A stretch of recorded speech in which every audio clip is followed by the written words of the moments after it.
ao texto Gênesis capítulo 11, versos 26 em diante. Glória a Deus. Quem achou, diga amém.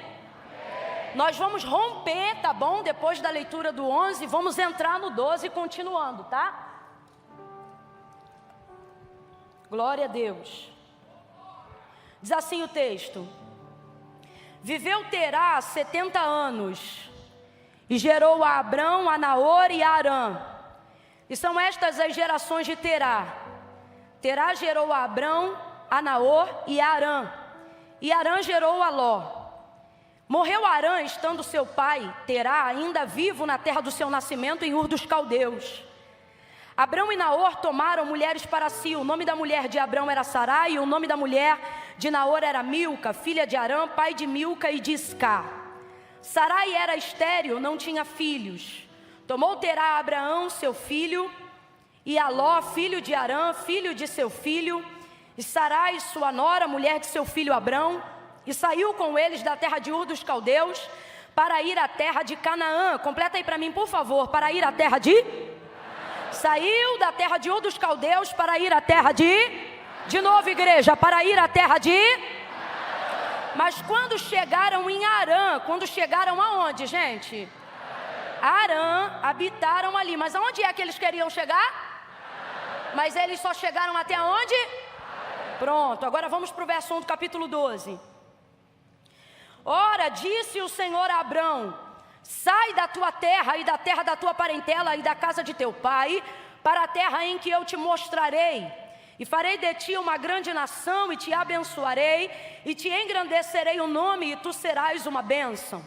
Abençoarei os que te abençoarem, e amaldiçoarei os que te amaldiçoarem, e em ti serão benditas todas as famílias da terra. Partiu, pois, Abrão como o Senhor lhe tinha dito, e foi Ló com ele. E tinha Abraão 75 anos quando saiu de Arã. Saiu da onde, gente? Saiu da onde, gente? E Abraão levou consigo Sarai, sua mulher, e Ló, filho de seu irmão, e todos os bens que haviam adquirido, e almas que o Senhor lhe havia acrescentado em Arã. E saíram todos para a terra de Canaã, e lá chegaram. E você diga amém. Diga amém por essa palavra. Aleluia. Glória a Deus, aleluia. Eu vou contar de 1 a 3, quando eu disser 3, vou lhe pedir para liberar uma palavra profética. Uma palavra que determina o rumo daquilo que Deus nos confiou como verdade acerca do nosso futuro para essa noite. Você sabia que a reunião daqueles que se reúnem para adorar o Senhor, vou pedir para segurar o fundo só um pouquinho, mas fica aí comigo, tá? Quando eu olhar para tu, que tu vê que eu estou tomado, tu é tomado junto comigo, tá? Não vai embora não, fica aí. É só os primeiros 15 minutinhos. Quando nós nos reunimos, Deus ele quer falar conosco sobre o futuro. Não são só palavras motivacionais, de ânimo ou num profético distante, não. Tem gente que diz assim: ah, Camila, mas o amanhã a Deus pertence. Sim, e você pertence a quem? Então não seria conveniente que você soubesse sobre as coisas do amanhã? Só que a maioria das vezes, se a gente chegar aqui agora e perguntar para as pessoas assim: você sabe aonde você vai estar daqui a 1 ano? Você sabe o que vai acontecer daqui a 2 anos em sua vida? Não, Camilo, o homem faz planos, mas a resposta vem de Deus. Há uma série de argumentos que as pessoas utilizam, até bíblicos, para tentarem contrariar uma verdade que não deveria ser contrariada. Qual? Você deveria ser conhecedor do seu futuro. Você deveria sim saber aonde você vai estar daqui a um tempo. Você deveria sim ter um planejamento a curto, a médio e principalmente a longo prazo. Você não tem que deixar a vida te levar. Quando o Senhor criou o homem, Ele não disse viva, Ele disse governe. Decida, saiba, guia. Foi isso que Ele falou. Isso é princípio, o restante é sentimentalismo. E aí a gente pergunta às pessoas: você sabe aonde você vai estar? Ai, Camila, eu estou angustiado, eu estou desesperado, porque eu não sei o que vai acontecer em 2022. Deveria saber. Você deveria saber. Mas a gente acaba preferindo acreditar em filosofia do que em verdade bíblica. Nada contra a filosofia, mas a Bíblia tem uma verdade que não é relativa. E o relativismo está acabando com o profético. E há uma verdade profética que não pode ser negligenciada, porque ela é um princípio. Qual, Camila? Você conhece o Deus do futuro, e Ele não quer armazenar as coisas que Ele vai fazer só para Ele. Pelo contrário, a palavra de Deus garante que Ele não faz nada sem antes revelar aos seus santos profetas. Não é porque Ele precisa do nosso aval ou da nossa permissão para fazer nada, mas é porque é de Deus o partilhar, é de Deus o comungar, é de Deus o compartilhar. Olha o que Ele disse pela boca de Jeremias a seu povo. E naquela época Israel estava num estado de apostasia espiritual, de idolatria muito grande. Mas olha o que ele disse. Ele disse assim: Jeremias, manda o meu povo clamar. E falando acerca do futuro, ele disse a Jeremias: clama a mim. Agora veja, o clama a mim está na conjugação do presente. Clama a mim. Veja aí, quem conhece um pouquinho de português sabe. Clama é agora, é presente. Clama a mim e responder-te-ei. Ok, clamar está no presente, mas responder-te-ei está onde? Está onde? No futuro. Olha a orientação de Deus a Jeremias em tempo de apostasia. Olha a orientação de Deus a Jeremias em tempo de escassez de fé. Olha a orientação de Deus a Jeremias para orientar o povo em tempo onde o povo estava se esquecendo quem era Deus. Clama a mim, quando? No futuro não. Um cristão não espera nada acontecer para saber o que ele vai fazer. Não, ele está pronto, ele está preparado. E quem não está preparado é porque está negligenciando uma série de verdades bíblicas. Aí ele diz no presente: clama a mim e responder-te-ei. O que ele está dizendo? Você clama a mim hoje e eu vou te falar coisas sobre o futuro. Mas para você conhecer o futuro, você precisa se relacionar comigo quando? No presente. Aí ele continua: clama a mim, responder-te-ei e anunciar-te-ei. Anunciar-te-ei o que, gente? Coisas, quem sabe? Vamos lá, coisas. Por que você tem esperado coisas tão pequenas de um Deus tão grande? Você está gastando o tempo do seu relacionamento com Deus pedindo para Deus coisas que você podia fazer. Eu me lembro de Jesus dizendo aos seus discípulos assim: olha, não andeis ansiosos por coisa alguma, nem pelo que comerão, nem pelo que vocês vão beber. Olha o que ele diz. Isso é para os discípulos. E dentro da nossa cultura, para os cristãos. Olha o que ele diz: sabei que o vosso Pai... Ah, Camila, mas Deus não é pai de todos? Não, isso é quando a avó brincava. Mindinho, seu sobrinho, fura-bolo, mata-piolho, pai de todos. Não. Deus é criador de todo. Pai, ele só é dos filhos. E segundo João, só é filho quem o reconhece. Quem reconhece o filho como filho, recebe o direito pelo filho de chamá-lo de... Então não vem com essa história da carochinha que todo mundo é filho não, que a gente vai ter um negócio hoje aqui.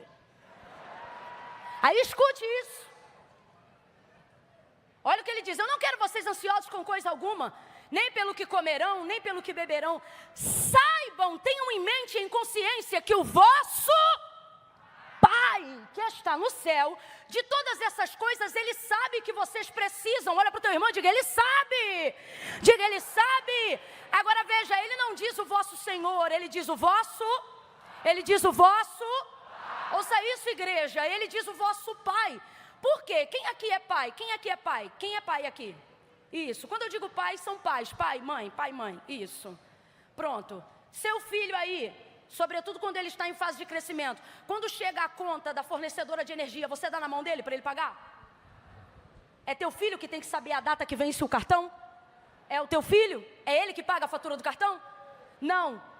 Agora, teu filho, quando é um pouco maiorzinho, ele sabe que está tendo energia porque a luz está sendo paga, sim ou não? Tanto ele sabe que tem pai que até hoje preserva a cultura milenar de andar pela casa pagando luz, dizendo: eu não sou sócio, e aí fala o nome da fornecedora de energia, né? Vocês estão pensando o quê? Que eu sou sócio, né? Olha como é que eles celebram, olha os pais. Então veja bem, o seu filho sabe que essa conta tem sido paga, ele sabe disso. Só que ele normalmente não sabe quando ela é paga, porque você não costuma tributar a ele a responsabilidade de pagar as contas da casa. Pelo menos enquanto ele não tem maturidade, você não divide com ele essa responsabilidade. Por isso ele também não tem a honra de decidir nada, porque quem não tem responsabilidade não merece a honra da decisão. Então ele não decide o que ele vai comer, ele não decide que horas ele entra, ele não decide. Deixa isso para outro dia, mas você está entendendo, né? Mas você sabe, está ali. Ele sabe, está sendo pago. Olha o que Jesus está dizendo. Estou falando as entrelinhas e a grosso modo. Não gastem todo o vosso tempo de relacionamento, não com o vosso Senhor, com o vosso, falando sobre coisas que Ele já... Você quer ver uma coisa?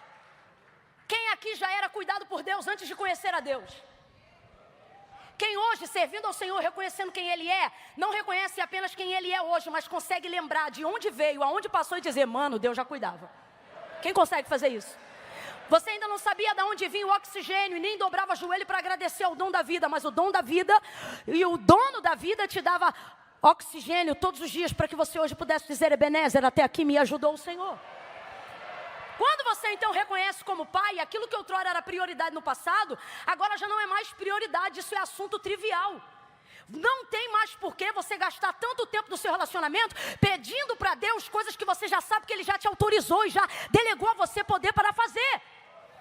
Mas por que a nossa vida e nosso coração está devastado de ansiedade? Estamos tão acostumados a coisas pequenas que inclusive quando passamos a nos relacionarmos com Deus, colocamos isso também no nosso contato com Deus. É por isso, para a maioria das pessoas aqui, Deus não é pai, é um servidor. É um prestador de serviços. Porque Ele acostumou a apequenar a sua relação baseado nas necessidades que Ele tem. Até porque a nossa cultura escravista, e para os que estão aqui na nossa nação abrasileirada, ou em outras nações que tem uma cultura também, ou de escravidão antiga, ou de proletariado elevado, infelizmente nós fomos educados quase que na área do cognitivo a acreditar que se a sua necessidade está suprida, você já tem tudo. E quando vemos então para a cultura do reino de Deus, temos dificuldade de nos relacionarmos com Deus na abrangência e na forma com que Ele deseja se relacionar conosco, porque nós crescemos a vida toda com pessoas incutindo na nossa mentalidade a seguinte filosofia e ideia de vida: na casa do bom homem quem não trabalha não come. Aí você conhece um bom homem que diz, é meu, somente meu, todo o trabalho, e o seu trabalho é descansar em mim. Aí a mente buga. A mente buga. Por que tem gente botando silício na alma? Porque não consegue justificar a graça de Deus. Então ele não faz mais sacrifícios externos, mas continua fazendo sacrifícios internos. Não porque ele quer agradecer a Deus, mas porque ele quer justificar o que sabe que nunca vai conseguir pagar. O quê? A graça. Porque ele cresceu aprendendo que tem que pagar. Por que tem gente com dificuldade de lidar com a graça de Deus? Camila, você está falando isso numa igreja onde prega a graça de Deus. Às vezes também tem. E tem muito. Muito. Ouça isso. Ouça isso. Nós não nos santificamos para pagar. Nos santificamos para agradecer.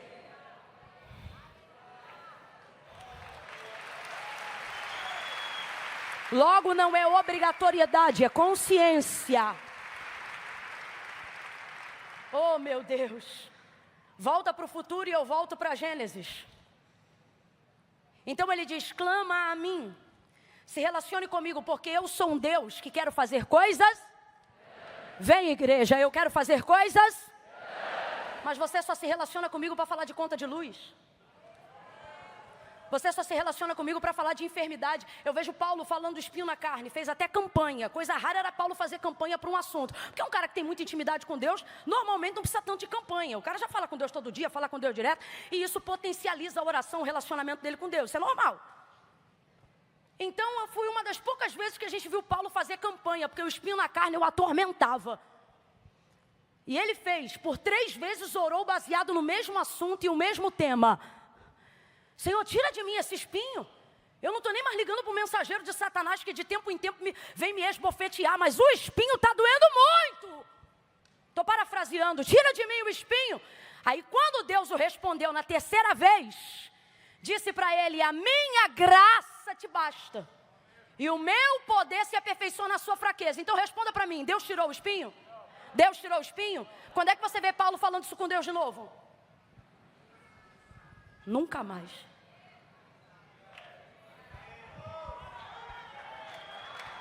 Vamos falar de outras coisas. Vamos falar sobre outras esferas.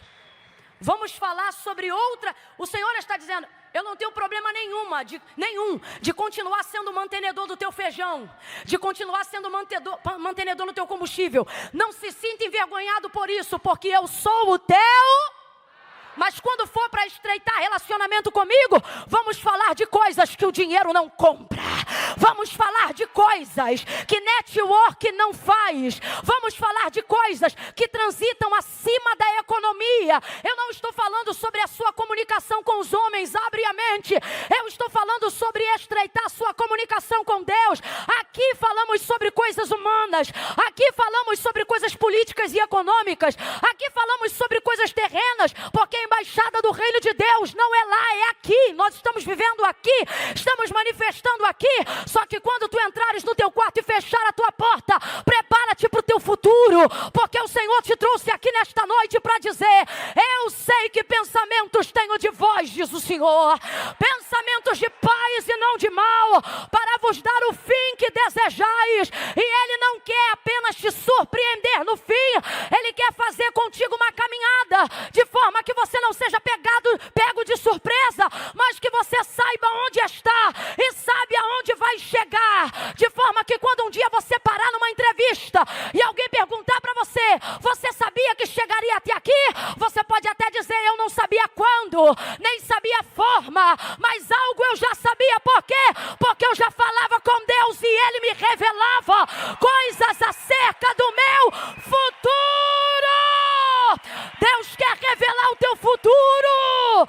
Olha para quem está do teu lado e diga, Deus quer revelar o teu futuro. Eu quero olhar para essa geração que está aqui na minha retaguarda, 8, 9, 12, 14, 16, 18, e dizer que vocês têm anos de vantagem na nossa frente, por receberem essa palavra de conhecimento, por receberem essa revelação bíblica. Camila, eu não estou entendendo. Hoje ainda, antes desse culto acabar, vocês que estão aqui em cima, não saiam por aqui dizendo, somos filhos dos crentes. Não, somos os profetas dos quais Deus vai revelar o futuro da nação, o futuro do ministério, o futuro da nossa vida. Sacode alguém aí de novo e diga para ele ou para ela, Deus, bora, grita, diga Deus. Não, você não está gritando não, Camila, que a gente não é de gritar, não era, porque hoje vocês trouxeram alguém pentecostal até o tutano. Vai gritar, olha para quem está do teu lado e diga, Deus quer revela o teu futuro. Receba abertura de mente, receba abertura de visão, receba entendimento. Eu declaro sobre a vida daqueles que acreditam e que estão debaixo dessa palavra, que tudo que o jornal for revelar daqui para o final do ano, como notícia para quem entra no quarto e tem porta fechada, vai ser notícia velha. Você vai estar antecipado.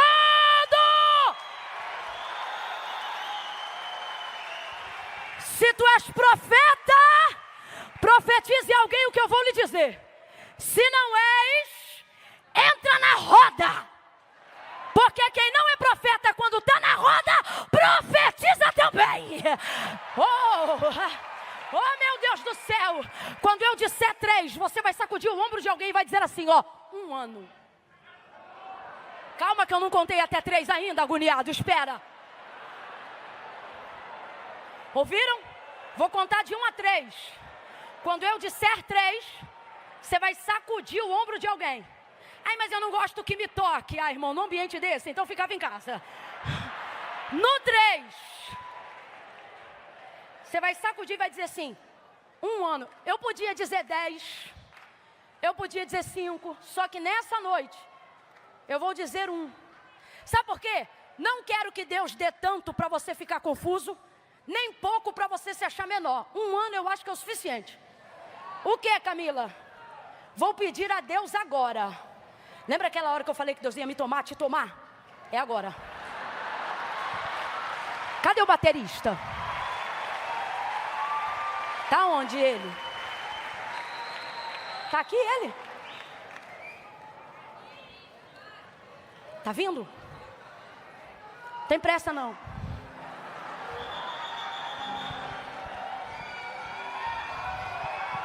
Um ano.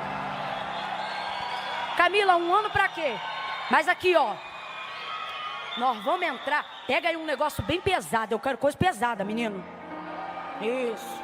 Eu quero fazer igual os americanos hoje. Eu quero dar lugar assim, ó. Tem assim, tipo, igual órgão. Tem esse som, igual. Isso, menino bom. No 3. Não tá acabando não, tá só começando.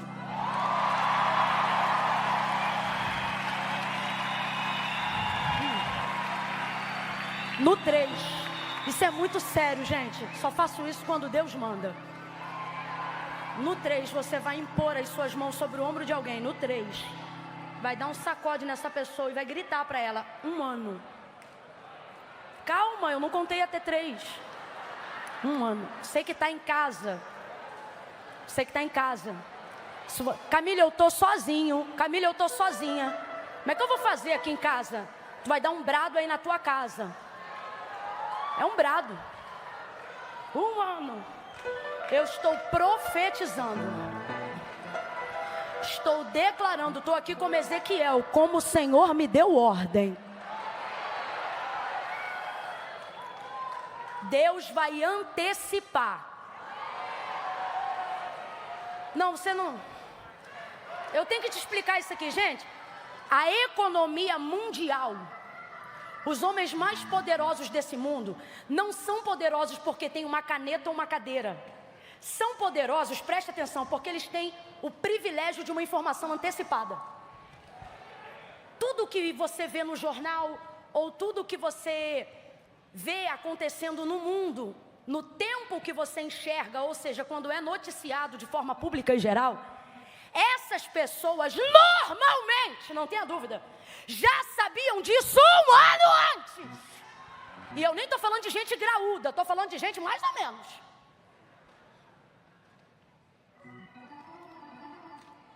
Um ano. Aí vamos lá. Um exemplo no mercado financeiro. Por exemplo, eu vou para o espiritual, mas vamos para o financeiro. Um exemplo. Imagine uma pessoa que tem um direcionamento do céu. Pode mandar auditoria fiscal ir lá que não vai ter licitação errada. É direcionamento do céu. Perguntar, rapaz, como é que esse cara aqui sabia? Sabia o quê? Sabia que essa ação aqui estava baixa e em 6 meses ele comprou, porque depois de 6 meses isso aqui ia ficar alto. Mas quem sabia disso aqui? Manda auditoria vir aí, vai lá na tua empresa, vai ver tudo, não vai dizer nada. Por quê? Porque não é gente aqui da horizontal. Informação privilegiada, antecipada de verdade, não vem da horizontal, vem da vertical. Quem lembra de Eliseu no comando do exército? Quando o rei da Síria se levantou? Direita, fechava a direita. Estou dando exemplo. Esquerda, fechava a esquerda. Aí disseram, quem é o traidor que está aqui no nosso meio? Auditoria do reino. Quem é o traidor que está aqui? Aí alguém se apresenta e diz, não tem traidor. O problema é que tem um homem lá, que ele não precisa de contato na horizontal, porque esse homem tem um contato direto. Não, gente, olha, quem não crê, coma menos, mas quem crê, se liga nisso aqui. Já está comprovado que você está só a 5 pessoas dos lugares que você quer acessar. Isso já está comprovado. Você está a 5 pessoas de todos os lugares que você quer chegar e das conexões que você quer fazer. Quem está longe está a 5, quem está perto está a 3. Isso já está comprovado.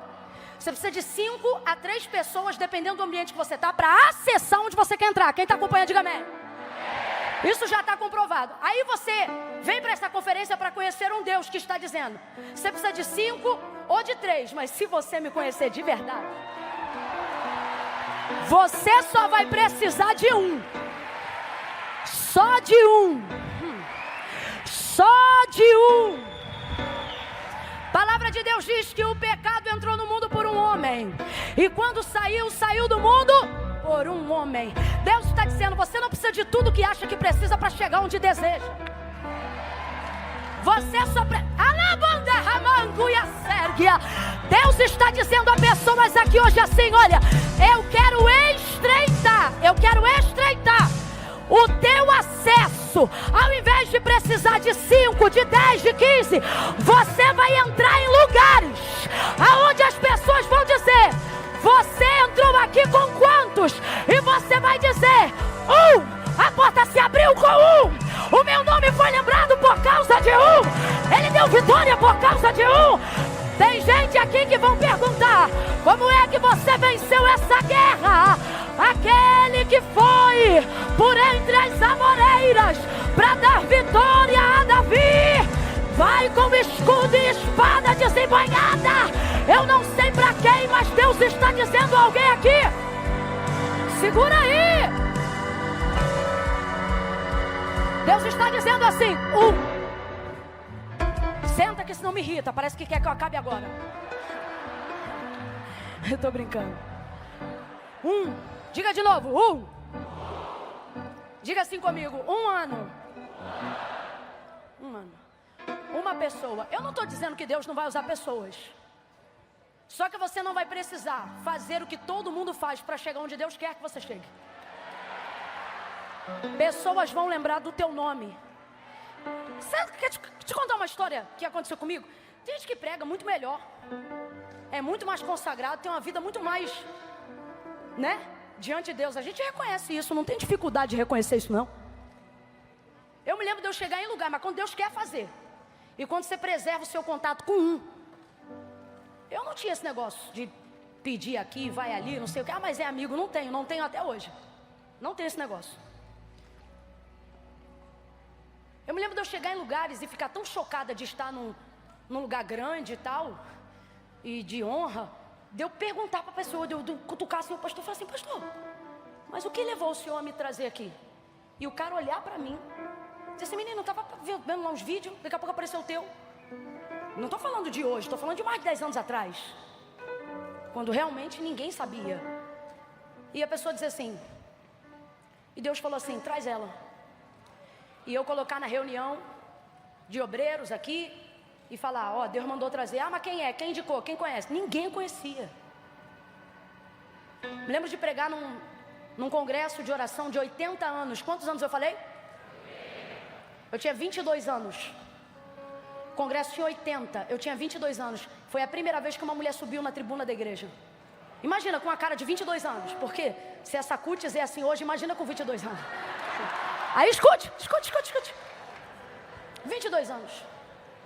As irmãs choravam antes de eu pregar. Só quando eu cheguei eu pensei: Deus, que povo quebrantado. Não era. O choro delas não importava nem se eu ia pregar ou o que eu ia pregar. Era o fato de ver uma mulher. Era o fato de ouvir pela primeira vez esse barulho aqui, ó. Pela primeira vez. Subindo numa tribuna. Você acredita nisso? Não, eu só estou contando isso aqui. Não é para vanglória, não. Que eu não quero que a presença de Deus saia daqui, não. Eu estou falando isso aqui para dizer que às vezes você acha que precisa de um monte de contato para chegar. Tem gente aqui se colocando em posições que tem desagradado ao Senhor, quebrando princípios para ver promessas se cumprirem, quando Deus na verdade está dizendo: sem princípios não haverá cumprimento de promessas. Veja isso. E Deus hoje te trouxe aqui para dizer: eu vou encurtar teu contato, vou usar pessoas, mas sou eu que vou inclinar o coração dessas pessoas. Vai ter gente chegando lá na obra onde você é missionário, na igreja onde você é pastor, pastora. E quando você perguntar: como é que você veio? Quem te falou daqui? Ninguém. Eu estava passando aqui na porta e ouvi uma voz me dizendo: entra. Você vai contar testemunhos assim. 1 ano, preparei, nós vamos profetizar. 1 ano para quê, Camila? Você vai ter uma visão antecipada acerca do futuro em 1 ano. Eu estou declarando aqui debaixo de fé. Camila, mas eu não estou crendo não. Então não precisa crer, porque eu não estou indo na tua fé, estou indo na minha. E eu vim crente à beça hoje. Vim crente à beça. Não, Camila, mas eu não tenho que ter fé para crer. Depende de quem está profetizando. Com todo respeito, depende. Porque quando eu olho 2 Reis capítulo 4, eu vejo Eliseu profetizando para uma mulher que não podia ter filhos. Na verdade não era ela, era o marido. Aí ele olha para ela e ele diz assim: neste tempo determinado. Que tempo era esse? 1 ano. Olha o que ele está dizendo. Cabo de 1 ano, sabe o que isso significa? Tempo determinado, sabe o que isso significa? É ele dizendo, entre a palavra que você vai ouvir agora, até o cumprimento, uma criança vai estar em teus braços. Se eu pudesse traduzir, o que ele estava dizendo, literalmente é isso aqui, ó. Não vai passar 365 dias dentro do nosso calendário, até que essa palavra não apenas se cumpra, mas ela seja uma realização literal e concreta nos seus braços. Tempo determinado é prazo de 1 ano. Completa aí. Tempo determinado é prazo de 1. Ela não creu. Ela não creu. Quando ele disse, tu conceberás e darás à luz a um filho, ela não disse glória, ela não disse aleluia, ela disse, não, meu Senhor, homem de Deus, não mintas a tua serva. Então responda para mim, quando ele profetizou, houve nela manifestação de fé? Responda aí, houve nela manifestação de fé? Você quando ouve alguém contando 2 Reis capítulo 4, você dá glória, você dá aleluia, mas ela manifestou incredulidade. A palavra dela não foi sim, não foi yes, a palavra dela foi não. Homem de Deus, não mente. Responda para mim, ela teve o filho ou não teve? Cumpriu ou não cumpriu? E por que cumpriu se ela não creu? Isso aqui é uma palavra que faz quem é profeta, segura, faz quem é profeta sentar na cadeira e se perguntar se é Deus que está falando mesmo. Porque quando é Deus que manda falar, irmão, estou falando de profecia, tá? Não estou falando do uso da fé, estou falando do uso da profecia. Quando é Deus que manda, ouça isso, ela não creu, mas cumpriu ou não cumpriu? Aconteceu ou não aconteceu? Aí eu te pergunto, Deus está contando com a fé dela? Mas por que realizou a si mesmo? Porque quem profetizou foi? Quando você está autorizado por Deus a liberar uma palavra, Deus não conta com a fé de quem recebe, Deus conta com a fé de quem libera. Quando você está autorizado a liberar uma palavra, Deus usa a fé de quem libera e não a de quem recebe. Eu vou perguntar de novo, ela creu ou não creu? Creu ou não creu? Mas recebeu ou não recebeu? Não sei se você está entendendo, a atmosfera aqui está tão séria, que Deus está dizendo, até quem não crê está debaixo da nuvem de quem está profetizando. Você vai contar testemunho. E o primeiro testemunho que eu libero, que vai marcar a tua vida, é que Deus vai te visitar com uma visão privilegiada. E você vai ter informação antecipada de 1 ano. Para quê, Camila? Para eu ficar surpreendido? Ou melhor, para eu não ser surpreendido? Não, para ao acontecer você está preparado. Quando tudo que há de vir sobre o mundo vir, quando os rebeldes se manifestarem, quando os traidores se assentarem à mesa, você vai saber quem é o traidor antes dele te trair. Você vai saber quem vai se rebelar antes da rebelião. Não estou dizendo que não haverá luta, só que haverá uma guerra. É onde você não estará em desvantagem. Quando o inimigo se levantar contra ti por 7 caminhos, ele vai ter que fugir da tua presença. Olha para quem está ao teu lado e diga para ele, 1 ano. Em 1 ano você vai estar preparado como nunca, crente como nunca, avivado como nunca, renovado como nunca, inteligente como nunca. Oh, aleluia!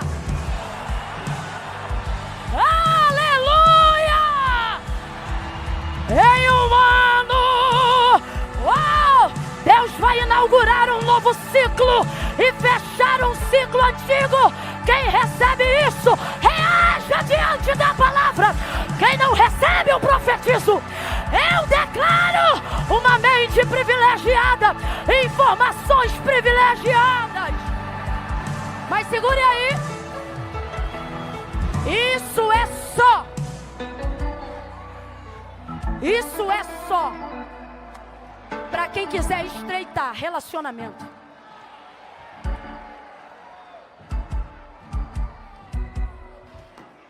Você só precisa de um. Eu não estou dizendo que Deus não vai usar a gente, abre a mente. Só que Deus está dizendo, a partir de hoje na tua vida, contar 100% com alguém, vai ser comigo, diz o Senhor. Vai andar comigo, vai contar comigo, vai conversar comigo.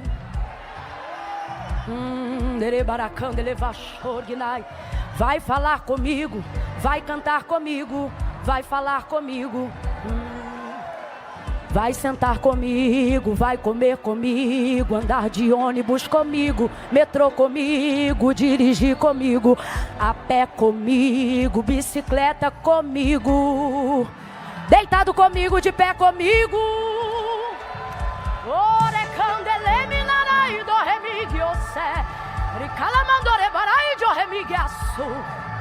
Segura aí. Um ano. Deus está falando aqui pra gente. Estreita comigo, que eu vou te colocar à frente de tudo o que vai acontecer um ano antes. Ouça isso. Vamos aqui para o contexto para entender sobre o futuro que Deus quer revelar. Segura só um pouquinho, rapaz, senão vai me dando um negócio. Segura aí.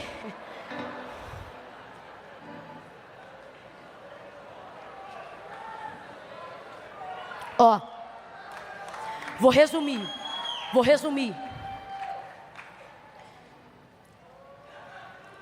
Terá é pai de 3 filhos homens. Abraão primogênito, Naor o do meio e Arão o caçula. Sintetizando a genealogia para você não achar confuso. Terá é o pai de 3 homens, 3 filhos homens. O primeiro é o Abrão, que a gente chama de Abraão. O segundo chama-se Naor e o caçula chama-se Arã. Então vamos lá. Qual é o nome do pai de Abraão, Naor e Arã? Quantos filhos ele teve? 3. Qual é o nome dos filhos? Arã é qual? O Apesar de ser o caçula, foi o seu ramo mais frutífero para a filiação. Arã foi pai de Ló, aquele sobrinho de Abraão. Ele teve um filho. Isso deu tanta alegria para o seu pai e para a sua casa. Foi o primogênito rebento da família. Só que o texto não diz qual é a causa da morte. Não precisa dizer. A dor aqui, que não importa qual é a causa, é o fato de ter morrido. Morreu justamente o caçula. Aquele que normalmente tende a ser a alegria, né? O ramo novo que traz um frescor, uma novidade para casa. Não é à toa que normalmente o caçula recebe um tipo de tratamento diferente. Mas não é porque o pai ama mais. É porque normalmente quando nasce o caçula, o pai do caçula já não é o mesmo pai que era pai quando nasceu o primogênito. Ele é mais maduro, ele já não se estressa tanto e é por isso que o caçula não apanha como o mais velho apanhou. Isso não tem a ver com amor, tem a ver com maturidade. Tem filho agora que é do meio e o mais velho que está sendo curado agora. Porque você vai parar com esse negócio de dizer, no meu tempo não era assim não, vai eu falar assim contigo. Né? Mas é por causa disso, é por causa da maturidade. Aí escute isso. Arã morreu. Terá ficou desnorteado como qualquer pai ficaria. Ao invés de continuar tratando Ló como neto, ele vai fazer agora até o que dentro de um sistema jurídico costuma acontecer. Se, sobretudo dentro da cultura judaizante, se o pai não está ali para suprir, quem entra em ação é o avô. Então, na verdade, ouça isso, Terá não vai cuidar de Ló como se fosse neto, mas vai dar continuidade cuidando de Ló como se fosse o seu, por causa da ausência do seu pai. A dor da morte de Arã vai mexer tanto com a realidade de Terá, e só quem já passou aqui pelo luto vai entender o que eu estou falando, que ele tem necessidade de mudar a sua geografia. Por quê? Porque ele na verdade vive dentro de uma geografia onde ele viu os seus filhos crescerem ali, nascerem ali, e agora um dos seus filhos morreu ali. Então, qual é a situação de de Terá? É a situação de um pai que para cada canto que olha tem a memória do seu filho afetada pela dor da perda. Então ele decide mudar de geografia. Só que você sabe que essa é uma verdade. Não é porque você sai do lugar da dor que significa que a dor vai sair de dentro de você, mas é verdade que ajuda. Mudar a geografia ajuda. Isso aqui é o instinto de sobrevivência de Terá para tentar combater o trauma, a dor do luto do seu filho que morreu. Lembre aí agora, qual era o nome do filho que morreu? De novo, qual era o nome do filho que morreu? Guarda essa informação aí. O nome do filho que morreu era Arã. Então ele vai sair daquela região geográfica para tentar esquecer a memória da dor do filho, porque aquilo ali afeta muito ele. Só que ele vai dar continuidade à sua família, ele vai mudar de lugar, mas não vai abandonar a família, ele vai arrumar tudo, vai arrumar todo mundo, vai desmontar a tenda. E ele diz: olha, nós temos já um lugar para ir. Ele já tinha um lugar pré-determinado para onde chegar. É por isso que eu não tenho coragem de falar mal de Terá, pai de Abraão, mesmo não tendo ele chegado em Canaã, porque o homem é muito visionário.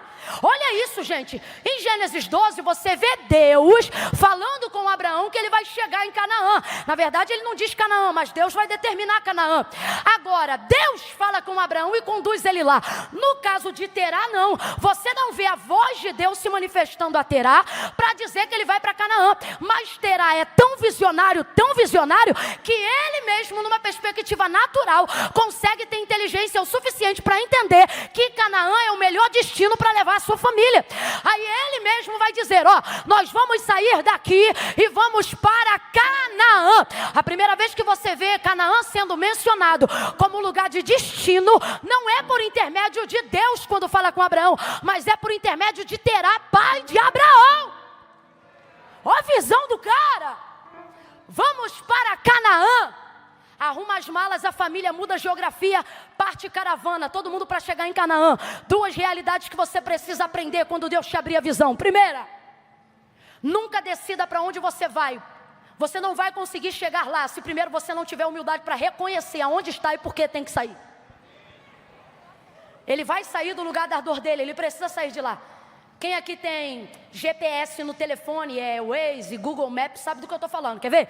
Você pode colocar um lugar que você conhece aonde quer chegar, conhece o endereço, o nome da rua, o número da casa, do estabelecimento, conhece de cor. Ah, eu quero chegar em tal lugar. Aí você vai lá e escreve o lugar de destino. Se não tiver rede, internet, para fazer a localização de onde você está, por mais que o endereço da chegada esteja correto, ele traça a rota? Ele traça a rota? Porque ninguém chega onde quer chegar se primeiro não conseguir reconhecer aonde. Humildade para quem vai andar. Humildade para quem sabe aonde quer chegar é indispensável para te dar uma boa caminhada. Segunda coisa, ele sabe aonde ele está e ele parte de lá. Vai para Canaã, só que olha o que vai acontecer. No caminho indo para Canaã, ele tem um vislumbre do futuro. Ele quer chegar em Canaã, ele se vê em Canaã, mas a gente vai aprender uma segunda lição. Vontade de chegar não é o suficiente para determinar que você chegará. Visualizar não é o suficiente para determinar que você vai chegar. Terceira coisa, saber o destino não te dá garantia da caminhada. Ele sai de onde está, sabe onde quer chegar, mas infelizmente ele não chega. E a gente vai entender agora o porquê que ele não chega. Não é porque faltou combustível, não é porque faltou energia, não é porque faltou força, não é porque faltou mapa, não é porque faltou companhia, não é porque a família não quis chegar, não é porque não faltou apoio. O texto diz, rapaz, olha isso, o texto diz que caminhando para lá, indo para lá, para Canaã, ele vai passar por uma região geográfica cujo nome era Arã. Quem lembra, gente? Arã era quem? Que filho? Que aconteceu o que com ele? O filho que morreu foi o que deu motivação para ele sair de onde ele estava. Só que aquilo que deu a ele motivação para sair de onde ele estava, ou seja, a memória da dor, vai encontrar com ele no caminho do destino para onde ele quer chegar. Eita luta! É no caminho certo, do destino aonde você quer chegar, que coisas das quais você não quer lembrar vão aparecer. Geograficamente falando, ele podia traçar qualquer rota, mas Arã apareceu em seu caminho. E por que Terá não chegou? Mas você vai chegar. Essas 7 pessoas vão chegar. Não, problema, já falei as 7. Você vai chegar. Isso não é fé, isso é medo. Você vai chegar. Amém. Por que Terá não chegou, mas nós vamos chegar? Porque quando ele passa em Arã, que é o lugar que traz o nome do filho morto, do qual ele queria esquecer, não o filho, a dor. Não o filho, a dor. Ele acaba ficando lá, e o texto diz que ele morre lá. habita lá e morre lá. Então responda para mim, ele sabia onde queria chegar, sim ou não? Ele queria chegar, sim ou não? Mas ele chegou? Porque no caminho, em direção ao destino final, ele parou em um lugar que ativava a memória da sua dor, do filho da sua perda, Arã. Quando ele passa por ali, olha o que o texto diz, que ali ele habitou, e foi aqui que ele errou. Lugares que lembram de onde você quis sair, você não habita, você só passa. Você vai olhar para umas 3 pessoas agora e vai dizer para ela, quando ativar a dor, diga, quando ativar a dor, você não mora, você só passa. Deus trouxe gente hoje aqui, há uma palavra profética em meus lábios para liberar. Deus está dizendo, aquilo que você está passando vai tentar passar por cima de você, mas você não vai deixar. Você vai passar por isso, mas isso não vai passar por você. Você vai passar por isso, mas isso não vai passar por você. Eu vou repetir, você vai passar por isso, mas isso não vai passar por você. Você vai encontrar no caminho da sua chegada pessoas que você precisou deixar no dia da sua partida. A dor do que um dia te fez sofrer vai querer te visitar no caminho em destino ao seu futuro. Ameaças de história, do que você já viveu, de doenças que você venceu, de coisas que você tentou superar e superou, vão tentar te encontrar no caminho. Sabe por quê? Satanás vai tentar te ameaçar, e Deus vai até permitir, para ver como anda a energia e o foco do lugar que Ele determinou para você chegar. Se você parar para conversar, você não chega. Se você parar para tomar mais uma, você não chega. Se você parar para dançar só mais uma vez, você não chega. Se você parar para ter só mais uma noite, se você cheirar essa carreira, só essa noite, o Deus está falando comigo, Deus está mostrando agora uma mesa, uma pessoa me assistindo online agora, a carreira está na mesa, você já montou e você disse a última. Deus disse não, a última foi de manhã, joga isso fora. Arã não pode te parar, Arã não pode te parar, Arã não pode te parar. Uau! Bota a mão no ombro de alguém e diga, não mora, não mora.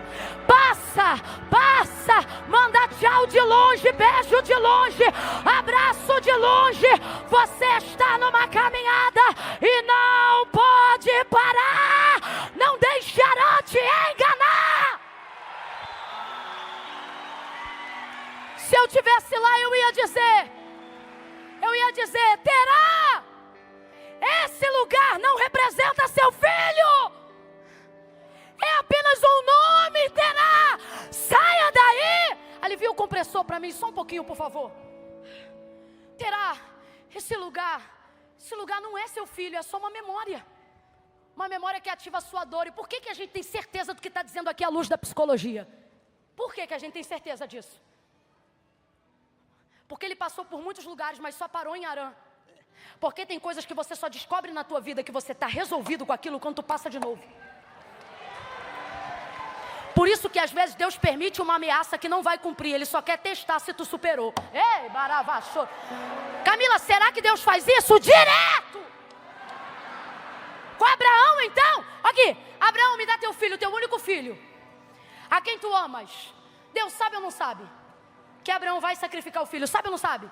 Mesmo assim, deixa ele cortar lenha, amolar cutelo, subir um dos montes de Moriá. Quando ele já está pronto para imolar. Ai, Deus. Deus quando é bom, mas quando é terrível, Ele é melhor ainda. Aí ele diz assim, Abraão! O homem está tão focado que ele diz de novo, Abraão! Não faça isso! Ué, o Senhor mandou fazer, mas estou mandando não fazer mais? Porque agora eu sei. Aí eu te pergunto, ele sabe agora?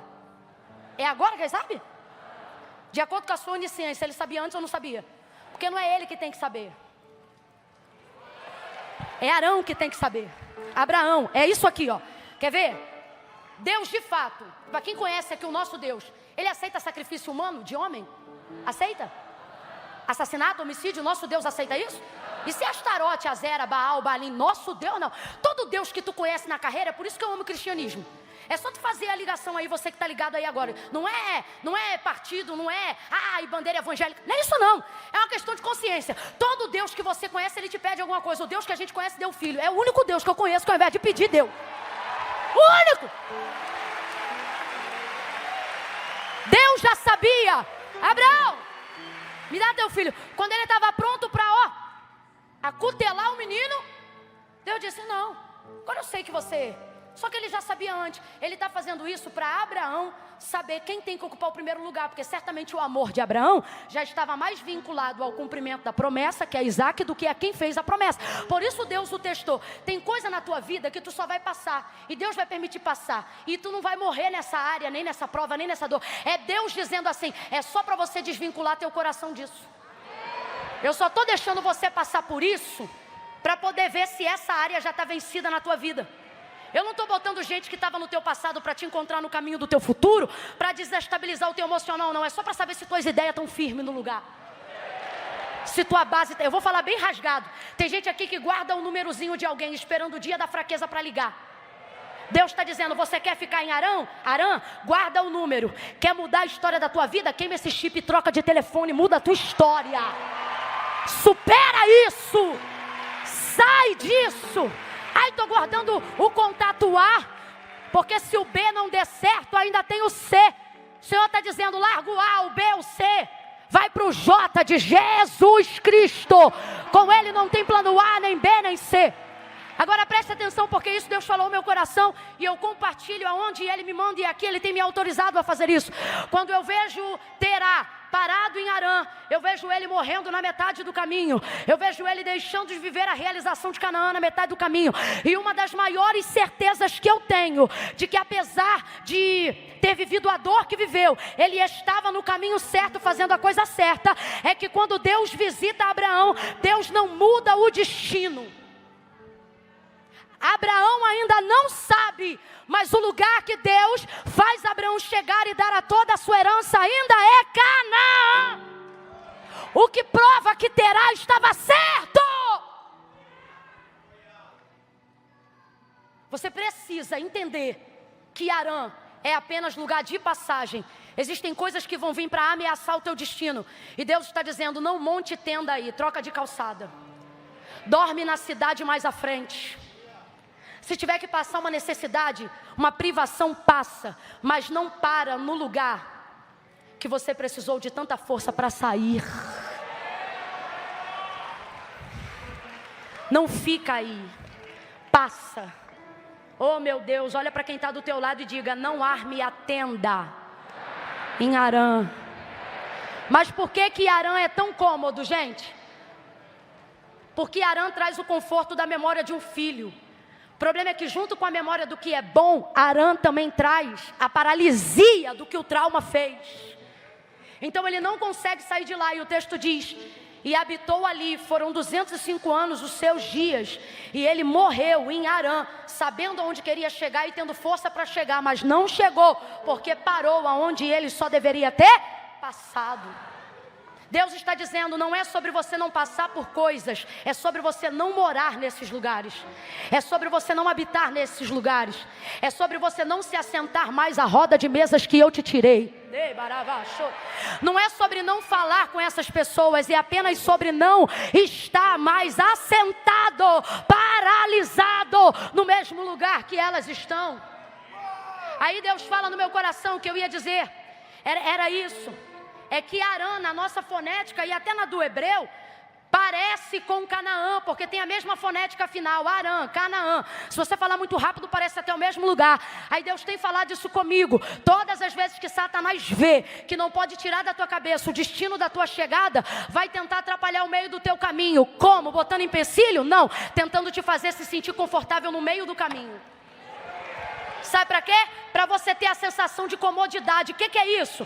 Quando você está num lugar muito confortável, te falta força para chegar onde você quer chegar, porque o lugar é muito cômodo. Deus falou para mim isso e eu quero liberar isso para o teu entendimento. Deus está dizendo, ei, cuidado, Satanás vai tentar te seduzir com memórias afetivas, para você se sentir acomodado onde você está. Mas Deus te trouxe aqui nessa noite, efatá para os teus ouvidos. Abra os teus ouvidos. Deus está dizendo dizendo a quem tem ouvidos, ouça nessa noite. Ele está dizendo: ei, Harã parece, mas não é o lugar aonde eu tenho preparado para você. Tudo aquilo que parece, mas não é mecanismo do inferno para te acomodar. Me falaram e obrigado pela força. Eu vou falar rasgado, que é para todo mundo entender. Se vai destruir uma família para você montar sua família, parece o que Deus falou, mas não é. Se vai ter que destruir um casamento para você ter um casamento, parece que é a família que Deus falou, mas não é.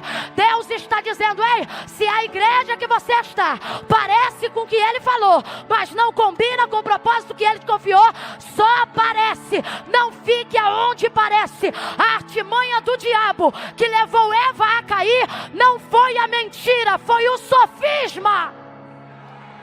Olha isso aqui, olha isso aqui. Ele disse assim para ela: porque como é que você leva a pecar alguém que nunca pecou, minha gente? Não é dizendo peca, é enganão. Aqui, olha como é que ele começa. Não foi assim que Deus disse? Mano do céu. Olha isso aqui, desgraçado, porque está fora da graça mesmo.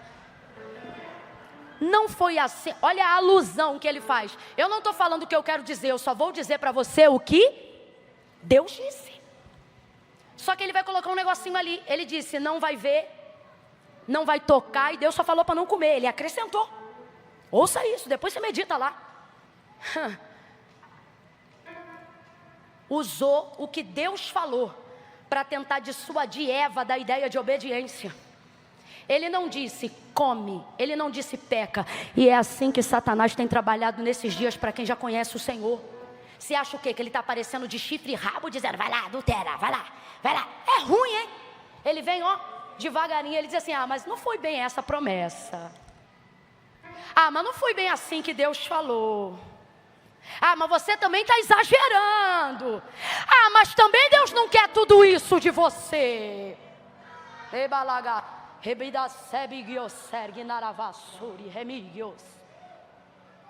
Só que se você sabe aonde você quer chegar, você não pode ficar onde se parece. Com todo carinho, aproveitando a liberdade, olha para quem está do teu lado em bom carioquês e diz: vaza. Vaza de Harã. Vaza de Harã. Sai dessa terra de procrastinação, de inconstância, de falta de foco, de mornidão. É melhor estar num lugar frio do que estar no morno. É melhor estar num lugar quente do que estar no morno. Ele disse a Laodiceia: porque tu não és quente ou fria? Era melhor que fosse quente ou fria, porque mudar teu estado do avesso é mais fácil do que te convencer da mornidão. O morno é acomodado e é preocupante, sabe por quê? Ele não é o frio esquentando, ele é o quente esfriando. Vaza dessa mornidão, sai dessa terra de acomodação. Que desgraça é essa que está cometendo os pastores mais antigos, que deveriam ser exemplo? Que exemplo, Camila? Quanto mais velho, mais crente. Quanto mais velho, mais cheio de poder. Quanto mais velho, mais fruto tinha que dar. Mas não, estão parecendo um museu, querendo se vangloriar só do que fizeram. Não porque não tem mais força para fazer, mas porque não tem mais crédito para continuar. E se é Harã dizendo: você já andou muito, você já fez demais, para aqui, fica aqui.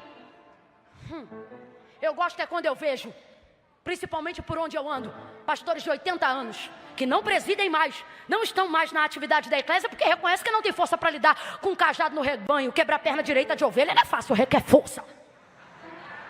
Mas estão lá sentados. Aí você pergunta para eles: e aí, tudo bem? Tudo bem. E aí, o que quer fazer? Quer ir para Jericoacoara? Quer ir para não sei o que? Eles dizem assim: quero abrir mais uma obra. Você diz assim: rapaz, se você conseguir chegar no banheiro, você já está feliz?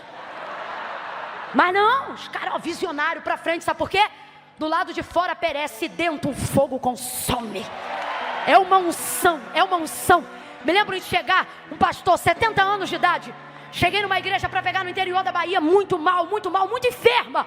Uma febre que dava calafrio. Fiquei com medo de dar uma convulsão. Nunca tive uma febre tão alta. Uma guerra dentro de mim e eu ali numa situação difícil, suando frio. O pastor viu minha situação, levantou, foi andando na minha direção, 3 cadeiras após mim. Um monte de irmã nova, um monte de gente da oração. Eu numa peleja. Elas diziam assim para mim: se liga nisso aqui. Quer um remédio tal? Aí falava o nome do remédio. Quer um remédio tal? Falava o nome do remédio. Quer tal remédio? Aí eu dizia: já tomei. E mais não sei o que, já tomei. Aí levanta ele no meio do culto. 70 anos. Um pouquinho enfadado, com muita fé, porque a Bíblia diz que os que confiam no Senhor engordarão. Pula ele 3 cadeiras. Estou eu assim abaixada, ele diz: olha para mim. Gente esquisita de Atos 3. Ele disse: olha para mim. Levantei a cabeça, ele disse assim: o que há? É febre? Eu digo: é. Ele disse: você sabe que febre é para identificar algo que não é a febre. Ou seja, me deixou pior, falou: tu tá com uma coisa muito mais grave do que febre. Aí eu disse: pois é. Ele disse: quer pregar? Eu falei: o senhor está vendo como eu estou? Ele disse: eu quero que tu pregue. Eu falei assim: mas eu não estou muito bem, o senhor está vendo como quem diz assim, isso? Bote outra pessoa no meu lugar. E ele dizendo assim: como eu quero que você pregue, eu vou orar para você ser curada agora. Gente, diante de Deus, foi antes de ler 2 Reis 4 que eu aprendi sobre esse negócio de fé de quem fala e não de quem recebe. Porque eu não criei, Deus sabe. Me deu foi um ódio na alma, Denise. Que eu falei assim: poxa, tá vendo que eu estou aqui morrendo, cheio de obreiro, podia colocar em um, né? Ele botou a mão na minha cabeça. Não teve nenhuma língua. Ele só disse assim: todo mal. E como resposta de que o mal saiu, sai a febre agora. Diante de Deus. Quando ele tirou a mão da minha cabeça, parece que o mal e a febre saiu junto. Não sei se ficou com ele, mas comigo não ficou mais. Saiu. 70 anos. Que unção é essa? Que poder é esse? Eu declaro que os teus últimos dias serão maiores do que os teus primeiros. A vereda do justo não é cansativa. A vereda do justo não termina numa aposentadoria como Eli, que caiu e quebrou o pescoço porque vivia na cadeira de balanço. Não, porque só vivia engordando com as ofertas. Eu não profetizo barrigão, nem gordura, nem dores, nem infarto, nem cansaço. A obra de Deus não vai te matar, o ministério não vai te matar, a igreja não vai te matar, o rebanho de Cristo não vai te matar. Ei, pastores, ei, sacerdotes, a sua vereda será como a luz da aurora, que vai brilhando cada dia mais, até ser dia perfeito. Você vai brilhar, teu ministério vai brilhar, a unção de Deus será algo evidente e forte na tua vida, tanto como foi no teu início, será no final, assim como ele foi com Caleb. Recebe aí a unção de Caleb. Parou em Arã, habitou, morreu.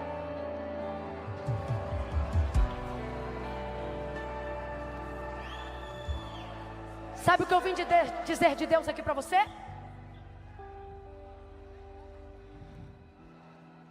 Que o que você está passando não vai passar por você. Como assim, Camila? Se eu estou passando por isso, exatamente, quem passa é você. Camila, eu não entendi, qual é a diferença?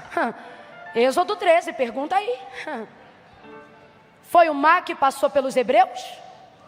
Ou foram os hebreus que passaram pelo mar? Quem está lembrando? Perdão, Êxodo 14.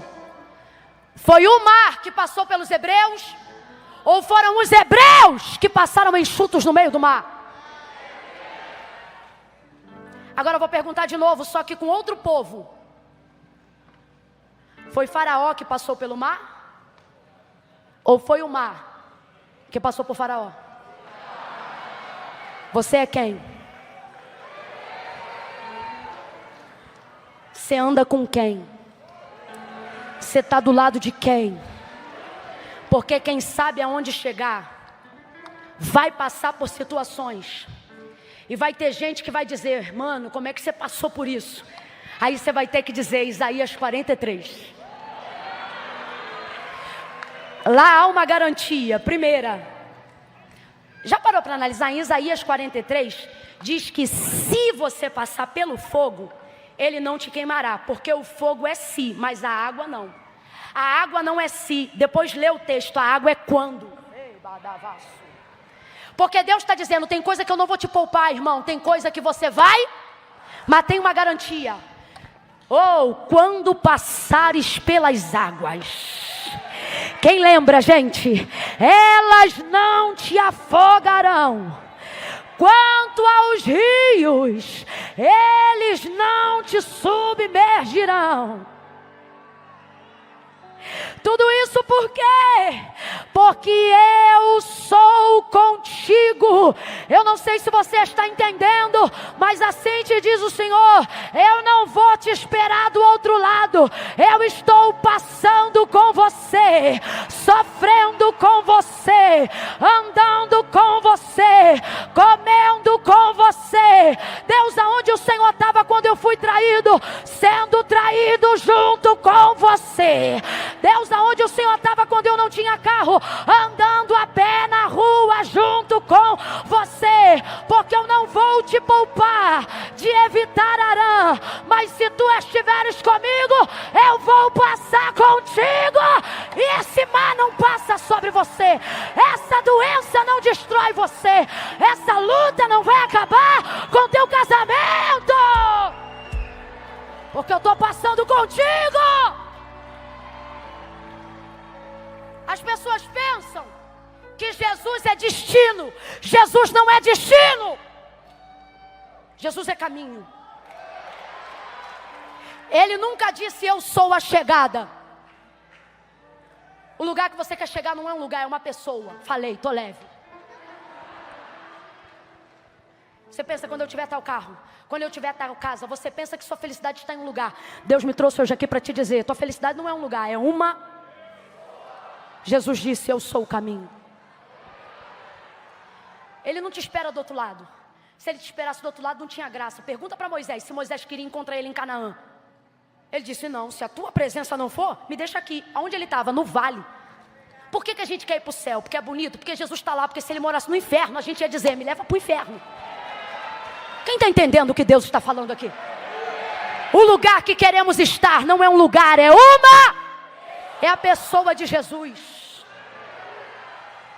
Arã não chegou por causa disso, mas Abraão vai chegar. Por que vai chegar? Primeira coisa, Terá tem uma direção, mas só Abraão tem uma palavra.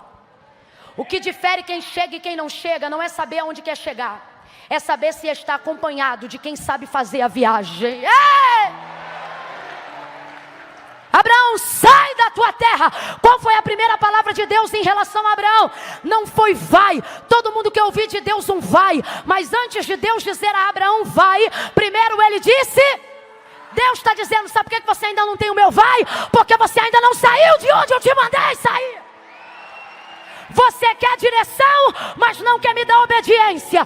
Quer direção, mas não quer me dar subordinação. Quer direção, mas não quer submissão. Primeiro você sai, depois eu te direciono. Primeiro ele ouviu um sai. Quando ele sai, ele ouve um vai. Para a terra em que eu vou te mostrar. Sabe para onde ele vai agora? Para o lugar que o pai dele queria chegar, mas não chegou. Sabe por quê? Deus não vai te colocar em lugares para humilhar quem veio antes de você. Deus vai te levar a lugares para honrar quem queria chegar e não chegou. Isso não é só sobre você, mas sobre a história que alguém começou a escrever antes de você nascer. Eu estava ali sentada e Deus falou assim comigo: eu não quero que vocês sejam como Billy Graham. Lembrando de história, lembrei de Wesley, de tantos outros. Nomes cuja igreja reconhece a honra e respeita o trabalho, independente da denominação. Sim ou não? Sim ou não? Sim ou não?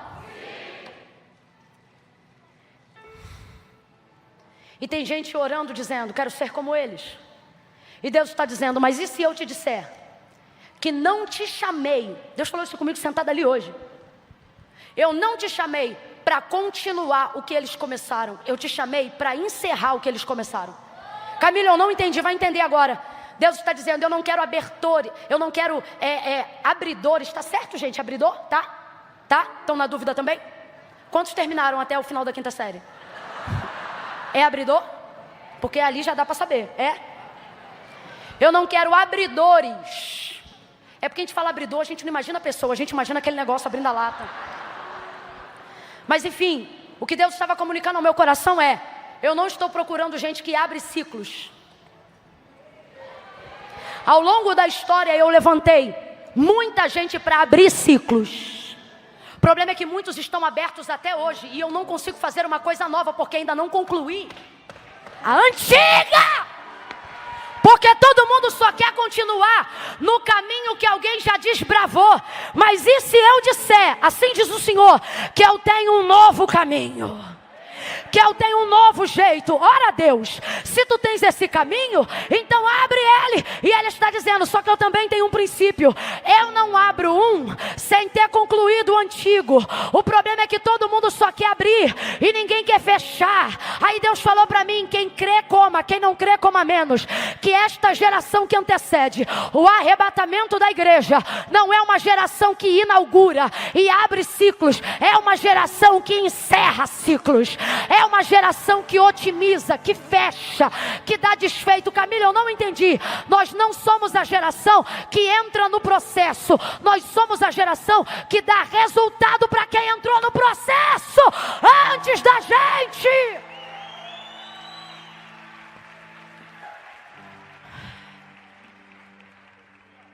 Hebreus 10:10, eu posso provar. Hebreus 10:10, eu posso garantir a palavra que estou liberando aqui. Sabe o que está escrito lá? Carta aos Hebreus. Divisão entre antigo e novo. Resultado de obras dos profetas antigos e de obra de Calvário, de Cristo na graça. Lei e graça. Carta aos Hebreus. Quem está me ouvindo, diga amém. Quem ainda aguenta mais 10 minutos, diga eu aqui. Glória a Deus. Ouça isso. Lá está escrito assim. Quando vem falando sobre a linhagem dos profetas, do sacrifício de sangue, do derramamento de sangue, ele diz assim: agora, portanto, tira o primeiro para estabelecer o segundo. Explicando para você. O primeiro aqui são os profetas. Por maiores que sejam como Moisés, Elias, ou ainda que não sejam profetas, mas sejam homens como João Batista, que prepararam o caminho. Escute isso. Quando diz, tira o primeiro, para estabelecer o segundo, duas verdades. Qual? Primeira, o primeiro é removido. O primeiro pode ser mexido. Porque o primeiro aqui não se trata de Cristo, se trata dos profetas.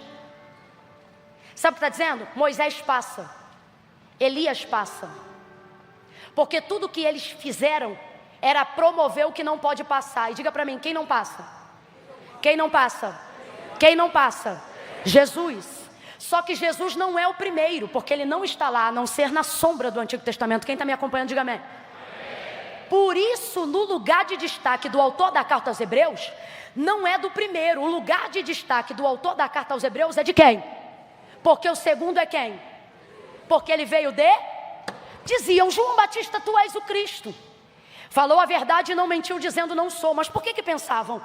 Tu estás nesse deserto lotado, cheio de poder e autoridade. Tu te comportas como o primeiro, tu é grande como o primeiro. Aí ele diz assim, não, eu não sou. Aí quando ele explicou, ele disse assim, é porque o que vem após mim, se não é o primeiro, então é o... Aí o autor da carta aos Hebreus diz, tira o primeiro. Mas e se o primeiro for Moisés? Vai passar. Mas e se o primeiro for Elias? Vai passar. Mas e se o primeiro for João Batista? Passa. Se for Isaías? Passa. Passa, passa, passa, passa, passa, passa. Mas é poderoso? Passa. Mas é passa. Mas passa, passa. Só que olha o que o autor da carta aos Hebreus está dizendo. Mas o segundo não passa. O segundo será estabelecido. Tira o primeiro para estabelecer o segundo. Quem é o segundo? O segundo é Cristo. Então o segundo é verdade. O que ele está dizendo é: tudo que veio antes poderá passar, mas o que veio depois não poderá ser removido. Quem é Jesus? Jesus não veio para continuar ciclo de ninguém. Abre a mente! Jesus não veio continuar o que Moisés começou. Jesus não veio continuar o que João falou. Jesus não veio continuar o que Elias ou Eliseu fizeram. Não, não, não. Jesus não veio continuar. Jesus veio para fechar o ciclo. Tudo o que vivemos hoje deve ser para gerar resultado e não para gerar processo. Olha para quem está do teu lado agora e diga assim: você dá processo ou dá resultado? Diga: porque Jesus. Pregue aí para ele para encerrar junto. Diga: porque Jesus não te chamou para abrir processo, mas para gerar resultado. Diga assim: Jesus não veio para abrir processo. Diga: veio. Diga: veio. Veio. Veio. E virá de novo. Tá fraco? Diga: virá de novo. E quando vier de novo, abre a boca, eu estou pregando há 2 horas, só estou te pedindo 5 minutos. Diga: e quando vier de novo, não vai abrir processo, vai liberar sentenças. Olha para mim, ninguém glorifica agora, só depois da palavra. Sabe o que ele está dizendo? Eu não vim parcelar tua dívida, eu vim pagar. Está quitada, está quitada. Pare de andar por aí como se você dependesse de dar continuidade a tudo que os outros começaram. Eu estou te chamando para resolver. Eu estou te chamando para dar um basta.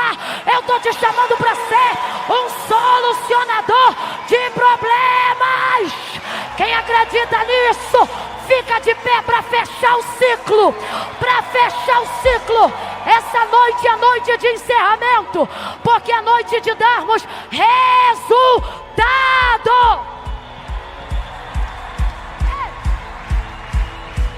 Adore, adore, adore.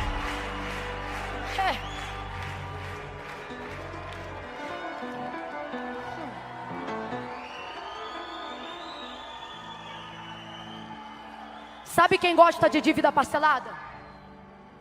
Ninguém. Mas sabe quem pratica? Quem não tem o suficiente para pagar. Não, Camila, mas financeiramente falando, parcelar é melhor. Porque você mantém dinheiro em caixa. Só porque você precisa de capital de giro. Se tu fosse bilionário, tu não estava nem aí pro capital de giro.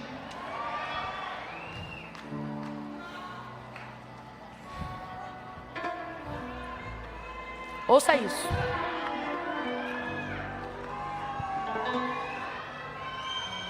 Ouça isso. Se você não gravou nada do que eu falei hoje, grave isso. O que, Camila? Jesus não veio continuar nada. Jesus não veio parcelar nada. Quem precisava parcelar era Moisés. Quem precisou parcelar? Elias, Josué, Samuel. Agora a pergunta é: por que a geração que tem poder para quitar está parcelando?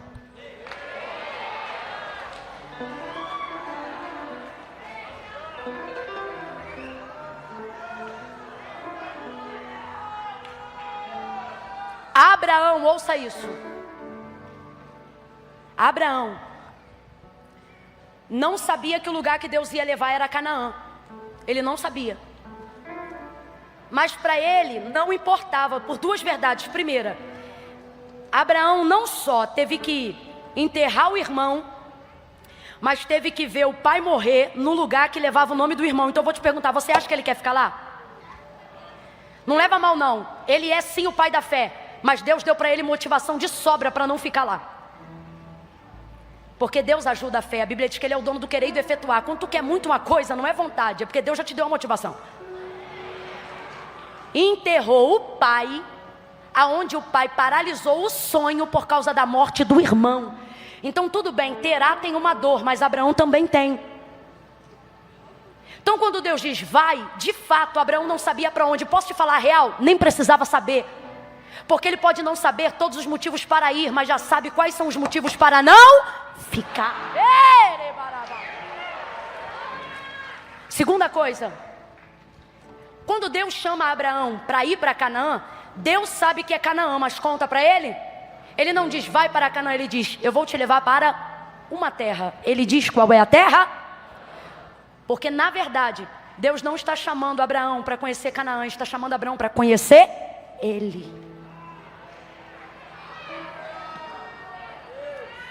A promessa é só um pretexto. As coisas que Deus diz que vai fazer por você, olhe para mim, é só um pretexto. É a isca, o anzol é Deus. Tanto é que depois que você vê como é bom caminhar com Deus, o cumprimento da promessa já não é mais tão aprazível. Tanto é que tem profeta aqui, Deus está mandando eu dizer isso. Tem profeta aqui, tem pastor aqui, que está com medo da promessa se cumprir. Não tem prazer na bênção, porque acha que depois que cumprir, Deus vai deixar ele. Só que o nosso Deus é Deus de Abraão, Isaac e Jacó. Deus de Abraão, Deus que faz promessa. Isaac, Deus que cumpre promessa. Deus de Jacó, Deus que mantém aquilo que já realizou. Deus não te deixa depois que cumpre, Deus te promove. Ouça, na caminhada que Deus vai fazer com Abraão, Deus vai levar Abraão a conhecer ele. Quando Abraão chega em Canaã, o lugar poderia ser só Canaã. Só que Abraão fez um negócio por conhecer Deus no caminho, que quando chegou lá, fez Deus promover ele antes de concluir. Camila, eu não entendi, é promessa em cima de promessa. É quando Deus nem cumpriu a da primeira etapa e já está te dando a da terceira, da quarta. Vou lhe dizer por quê. Porque quando Abraão chega em Canaã, Abraão não dá uma festa. Abraão não arma a tenda para descansar, nem bebe água. Depois que ele chega, a primeira coisa que o texto afirma que Abraão fez, quando chegou em Canaã, foi ergueu Abraão ali um altar. A ideia inicial era ficar ali. Só que quando Deus vê Abraão erguendo um altar, Deus não deixa ele ficar lá nem um mês direito. Deus diz para ele depois de pouco tempo: levanta a tenda e anda de novo. Por quê? Que aqui é pequeno. Eu vou dar um lugar para você e para sua descendência. E a partir de hoje, aonde você botar a planta do teu, eu vou te dar por herança.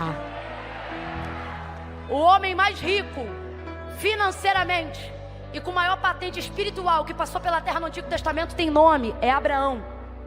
Quem entrava na sua linhagem nem precisava crer no que ele cria, só por estar debaixo da asa dele já tinha direito de receber o que era dele. Deus não negociava com Abraão. Abraão, isso aqui é promessa, vou te dar uma terra. E isso aqui é aliança, vou abençoar os que te abençoarem e amaldiçoar os que te amaldiçoarem. Sabe o que ele está dizendo? Isso aqui é coisa rara, Deus não faz com todo mundo. Olha o que ele diz: Abraão, quem não gostar de você não precisa gostar de mim. Você está louco, isso é aliança. Isso é aliança. Ouça isso. Quando ele chega lá, levanta um altar. Quando ele levanta o altar, Deus diz: agora eu vou te dar muito mais. Só que o que a gente tem que levar em consideração, e eu prometo e encerro aqui, tão crente a beça, hein? Mas tem que encerrar, porque vocês estão manhã, tarde, noite, direto, manhã, tarde. Aí estão até amando Jesus, mas daqui a pouco vão estar dizendo glória a Genésio. Vão estar chamando Jesus de Genésio, de tanto cansaço. Escute. Quando Deus disse assim: sai da tua terra, Deus está reconhecendo uma coisa: Abraão, eu sei que essa terra é do Senhor, é a terra, a sua plenitude, o mundo e aqueles que nele habitam. Mas ele respeita a história de Abraão e de seu pai. Abraão, sai da tua terra, Abraão. Ou seja, eu sei que essa terra é tua, e vai para uma terra que eu vou te dar. Então assim, Abraão, sai do que é seu, porque eu vou te dar o que é. Qual é a equação aqui, gente? Deixa o que é seu para receber o que é. Quem está entendendo a equação, diga amém. Aí a gente pega o microfone numa noite profética como essa. Nossa vontade é dizer: deixa o que tiver que deixar, Já preguei assim muitas vezes. Porque tudo que Deus tem para te dar é maior do que o que você renunciou. Porque qual que é a nossa visão, pastores? Fazer o povo entender que tudo que Deus tem para realizar, seja em você ou para você, é maior do que você tem a deixar por Ele. Só que se eu te disser que isso ainda apequena o que Deus quer fazer, você sabe por quê? Você vai entender agora. Seja honesto e honesta para entender, senão não vai entender. Quando Deus diz, sai da tua terra e vai para uma terra que eu vou te mostrar, Deus não está dizendo, Abraão, eu vou fazer o que é melhor. Não, a gente tem que parar com essa mania de achar que só tem que deixar o que tem que deixar, porque o que Deus vai dar é melhor. Sai disso, porque isso ainda é pequeno.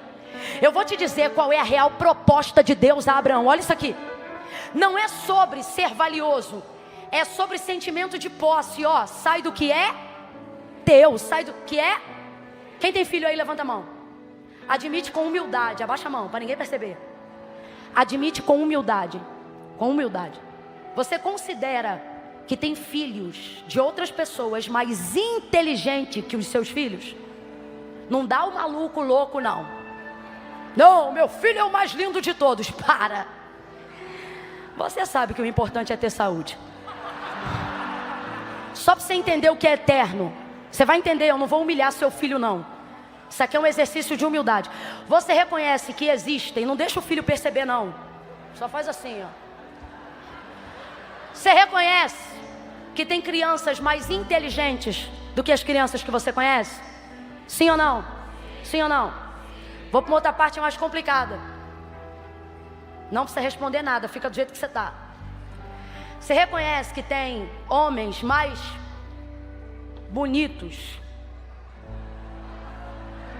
Não fala nada. Olha para o teu marido e diz assim: calma que vai chegar a vez dos homens. Irmão, você que é paz, não reage. Não reage.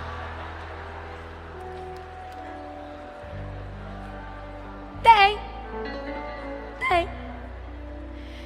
Às vezes eu vejo uma mulher muito, muito bonita, assim, uma supermodelo na televisão.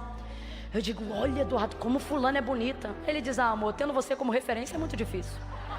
Aí eu me lembro do Cláudio Duarte pregando e dizendo isso. Minta. Escute. Mas vamos ser sinceros. Vamos então olhar para nós, para ninguém se sentir ofendido. Tem gente melhor do que você, sim ou não? Mais crente do que você, sim ou não? Seja honesto, mais inteligente do que você, sim ou não? Agora entenda o ambiente familiar. Mesmo entendendo que podem ter pessoas mais inteligentes do que seus filhos, mais bonitas do que seu marido ou sua esposa, não é sobre ser mais, é sobre ser seu. Vamos lá. Eu boto uma criancinha visualmente, aparentemente excelente na tua frente, e tá teu filho, boletim nota vermelha, vacilão, quebrou um negócio esses dias na tua casa, não interessa, mas é o teu filho, sim ou não? Aí eu pego uma criancinha que é boazinha, igual um robô. Tu diz senta, levanta.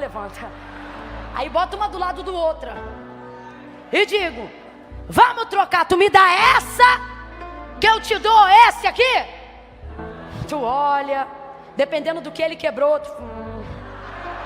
mas no final, irmão, se é pai e mãe, a resposta vai ser, porque não é sobre ser melhor, é sobre ser. Tá ligado? Quem tá entendendo?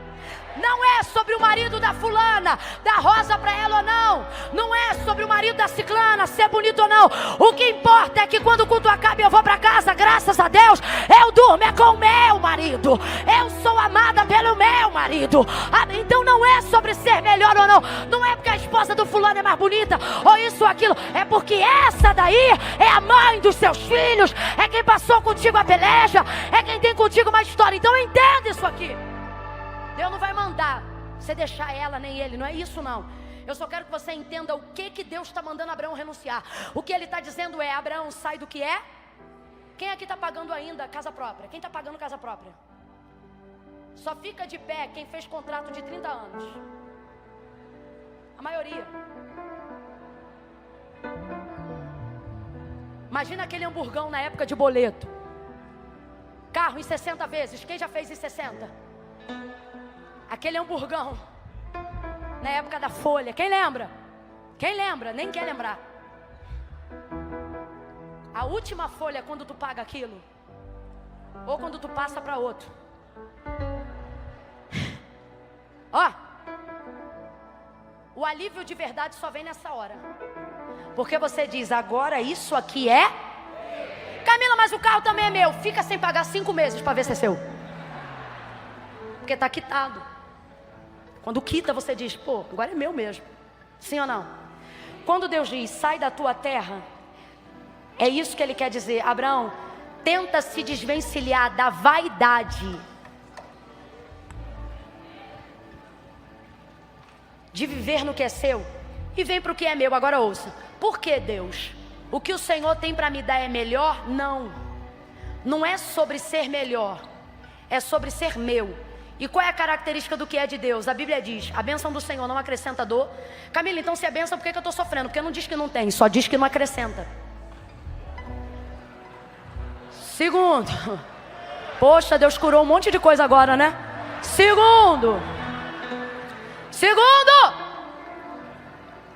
tudo que vem de Deus é eterno. Tudo que vem de... O texto diz que uma das características daquilo que Deus faz é isso aqui, ó. Porque tudo que Deus faz durará eternamente. O termo no aramaico é esse, eternamente. Porque Deus é... Canaã foi de Abraão, sim ou não? Foi de Isaac, sim ou não? De Jacó, sim ou não? E até hoje pertence aos judeus, sim ou não? Todas as famílias na terra são abençoadas em nome de quem? Por amor a quem? Tenha medo não é Jesus não, é Abraão. Ele não está dizendo, foi a aliança que eu fiz com meu filho. Ele diz, foi a aliança que eu fiz contigo, eu faço com todos os homens. Por causa de você, eu vou abençoar todas as famílias. Onde tiver um núcleo familiar, Deus lembra de Abraão e diz, abençoa. Porque tudo que Deus faz durará. Resume, Camila, vou resumir. Quando Deus diz, sai do que é dessa terra, Ele está dizendo, sai do que é e vem para o que é meu, para o que é melhor. Não, Abraão, o que eu vou te dar é muito maior do que coisa melhor. O que eu vou te dar é...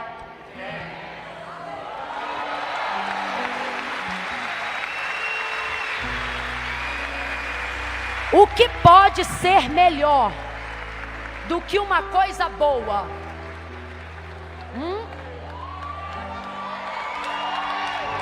O que é melhor do que uma coisa que já é excelente?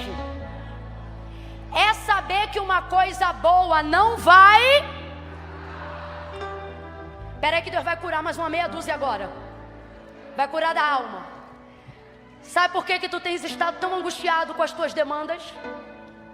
Sabe por que tu não tem conseguido celebrar nem a bênção? Tem medo do carro ser roubado. Tem medo de não ter dinheiro para continuar pagando a casa. Tem medo das pessoas que você ama morrerem a qualquer minuto. Porque o seu fôlego está atrelado a elas de tanto que você as ama. O telefone toca, teu coração já se angustia. É tanta notícia ruim. É tanta gente boa, perdendo gente boa, que você pensa, o que eu tenho de diferente para não perder também? Pode ser que eu perca o filho. Pode ser que eu também perca o marido. Pode ser que eu também perca alguém que eu amo. Isso dá um desespero e uma angústia tão grande. E esse silêncio confirma o que eu estou falando. Mesmo sendo crentes, estamos andando assaltados. Sabe por quê? Temos salvação, mas não encontramos mais a alegria. E desculpa, mas Deus mandou eu falar isso aqui. Que tipo de salvos somos nós? Que temos a certeza do céu, mas não temos a alegria do que é eterno. Sabe por que não temos mais? A demanda do que Deus deu é tão boa que nos apegamos ao que é terreno, esquecendo-se que na verdade a melhor proposta está no que é eterno, mas não estamos mais ligados na eternidade. Fale a verdade nesta noite e você vai encontrar de novo a alegria da salvação. Ouça isso, Salmo 51. Davi caiu, pecou, ofereceu o holocausto, pediu perdão ao sacerdote. Responda para mim, deixou de ser crente? Deixou de ser crente? Responda de novo, deixou de ser salvo? Davi deixou de ser salvo? Mas no 51 ele diz o quê? Torna a dar-me salvação? Porque ele tem certeza. Davi é filho da luz. Davi sabe que se morrer o destino dele será o céu. vida com Deus. Só que o que ele pede pelo amor dele, de Deus, no 51? O que ele pede? Torna a dar-me o quê? Salvação? Torna a dar-me o quê, gente? Então vou perguntar de novo, deixou de ser salvo? Vou perguntar agora para você. Cadê tua alegria?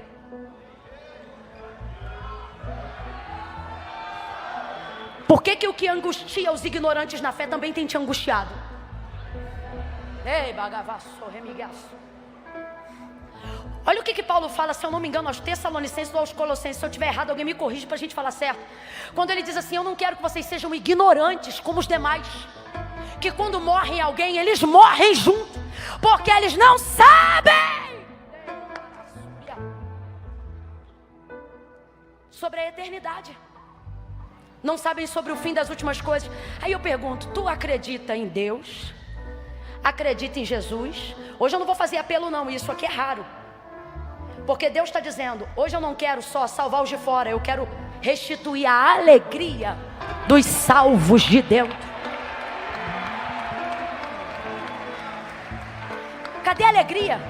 Por que quando o caixa da tua igreja não fecha? Estou falando isso aqui porque me disseram que essa noite tinha muitos pastores. Por que o caixa da tua igreja, quando não fecha no positivo, tu perde a alegria?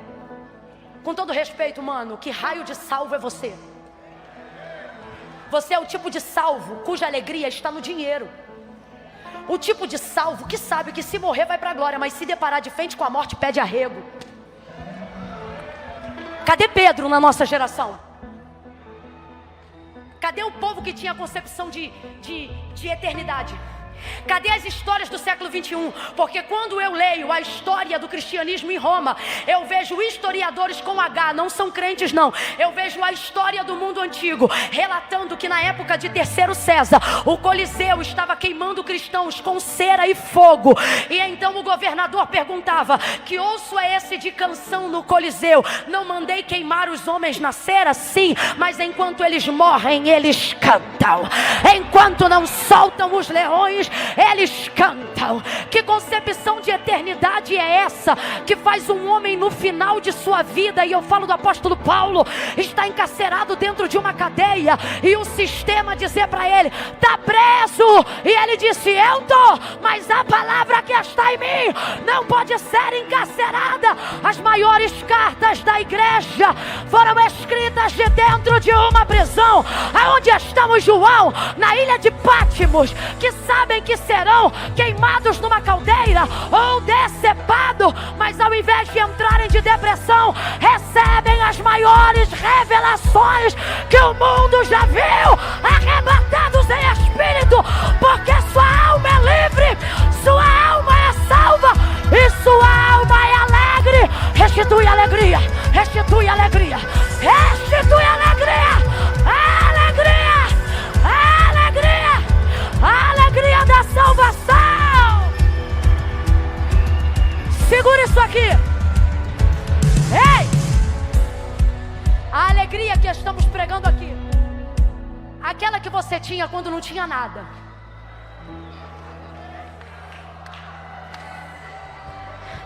Eu não estou falando de algo que você não conhece. Aquela de quando você era um menino na fé. Aquela quando o culto não importava quem ia pregar ou cantar, porque tu nunca precisava que te dessem motivos, tu vinha com os próprios motivos. Aquela, sabe aquela?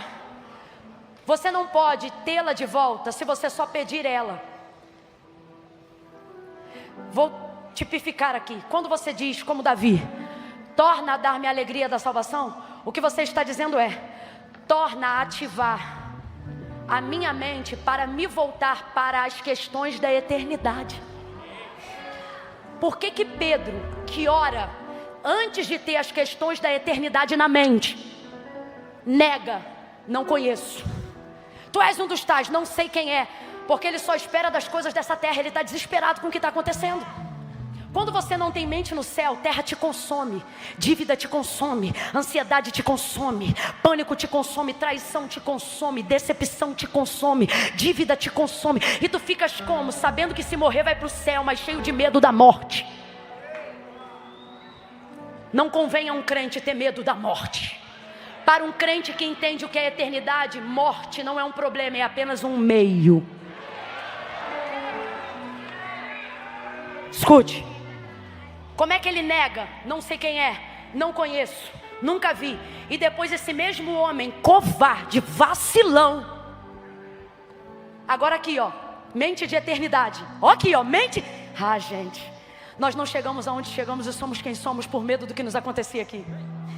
A revolução, a maior que a igreja já viu, que chamamos de reforma protestante, não aconteceu com a gente levando pedra nem pau para a rua. Aconteceu com a gente tendo abertura de mente na palavra. Só a escritura pela escritura.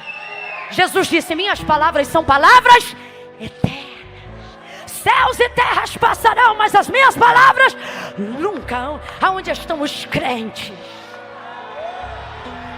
que não tem medo do tráfico? Eu posso falar isso aqui na Bola de Neve. Eu perguntei assim, Priscila, me diga aí, aonde é que a bola tem igrejas mais longe? E ela disse, na Índia, um dos lugares de maior perseguição. Eu não sei se tem bola na China. Não precisamos nem dizer aonde. Mas sabe por que a igreja entra onde o sistema não entra, o governo não entra? Porque todo mundo tem um protocolo que precisa respeitar. Quem é eterno? Quando Pedro concebe a ideia de eternidade e dizem para ele, faz o teu último pedido. Você não consegue imaginar que quem negou 3 vezes não vai pedir arrego agora. Qual é teu último pedido? Não faz isso, pelo amor de Deus. É o que você pensa. Só que ele até diz, não faz isso, pelo amor de Deus. O que? Morrer de cruz? Não. Igual o meu Senhor? Não. Seu covarde? Não, eu não mereço não. Tu é covarde? Não. Faz assim ó, me prega. Mas depois que me pregar, vira de cabeça para baixo. Não, você está entendendo a concepção de eternidade? Você tira da mão de quem pode matar o poder de se alegrar com a sua morte. Olha aqui, Jesus no madeiro. Olha a concepção de eternidade. Quem aqui acredita na ressurreição de verdade não tem tanto medo assim da morte. Agora a morte é o último estágio do medo, porque todo ser humano racional há de ter medo da morte. Isso é óbvio, é bíblico. O que eu estou falando é, a morte é o último estágio. A gente está perturbado por causa de dívida, por causa de problema com A, B e C, falação do ciclone do fulano. A nossa ideia de eternidade está tão distante que agora até o que afeta qualquer borra-botas afeta a gente também. Aí parece que eu vejo Jesus dizendo, que diferença vós tendes dos que perecem? Aí eu vejo o autor da carta aos Hebreus dizendo, sabe o quê? Nós, porém, não somos dos que se retiram para a perdição, mas dos que creem. Quando Arã aparecer no teu caminho, irmão, passa de peito erguido, cabeça erguida, pisando, andando por cima. Abraão não trocou só o que era seu para ter o que era de Deus. Ele abriu mão do que era temporário para abraçar o que era. Quando Deus diz, tira a mão do que é seu, ou solta isso, desculpa, mas eu vou falar. Deus está dizendo, sabe por que você acha que teu filho vai morrer todo dia? Porque você colocou teu filho no lugar que era meu. O que pode acontecer com ele a qualquer momento tira a tua paz toda hora. Você sabe por quê? Nenhum amor, nenhuma vida e nenhuma pessoa pode garantir o amor que você dá. Só o eterno pode fazer isso. Então é uma questão de sobrevivência e de inteligência, não deixar ninguém ocupar o lugar que só Deus dá conta. Só Deus dá conta de dar essa paz que você quer ter. Ouça-me, só Deus dá conta de saciar o amor que você quer ter. Então não coloque teu marido lá, não coloque teu filho lá. Com todo carinho eu chamo meu marido de vida, mas de verdade minha vida não está nele, minha vida está em Cristo. Com todo carinho, é um termo que a gente tem lá em casa, vida, vida, vida. De vez em quando ele olha para mim e ele diz assim, eu te amo mais que tudo. Se ele fala isso eu não reajo, porque eu fico chateada. Aí ele diz assim, eu te amo mais que tudo abaixo do meu Senhor Deus. Aí eu fico feliz, porque eu digo, o amor que você tem por mim não pode ferir o lugar que Deus está. Tudo abaixo dele, porque só ele dá conta de sustentar isso. Quando Abraão entra em Canaã, Abre mão do que é dele, Deus lhe dá o que é eterno. A oração que eu quero fazer aqui nessa noite é por todos aqueles que já servem ao Senhor. Você vai pedir: torna a dar-me a alegria da salvação. Mas antes dessa oração, torna a dar-me concepção de eternidade. Tem gente aqui que tem dito para Deus: Senhor, não volta antes de eu casar, não. Você perdeu a concepção de eternidade. Você está abrindo mão do que é 1000 vezes melhor do que casamento, porque você baixou demais seu nível cristão. Hoje casar é mais importante para você. Não, eu não posso morrer virgem, não. Nunca sexo vai ser melhor do que eterno. Só que você baixou teu nível tanto, que você não quer que Jesus volte antes de você perder a virgindade. E tem que ter alguém para falar isso para você. E hoje aprove a Deus que fosse eu. Estou te falando em amor. Quando eu terminar de construir a casa tal. Por isso que essa casa tem feito teu cabelo cair, tua gastrite nervosa atacar. Todo o teu fôlego é para terminar essa casa. E o Senhor dizendo: e eu tenho casa aqui prontinha. E vou dizer mais, hein? Ele está dizendo: se eu continuar te vendo muito perturbado com essa casa, vou te chamar para morar na que eu tenho pronta já aqui mais rápido do que tu imagina. Mas por quê? Perdeu concepção de eternidade. Não tem mais mente de eternidade. Alguém fala de fogo, você pula, você celebra. Alguém fala de céu, você perdeu concepção de eternidade.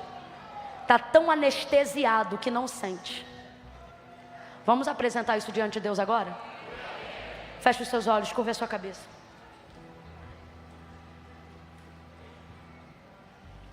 Senhor, tem me faltado coragem para renunciar aquilo que é terreno.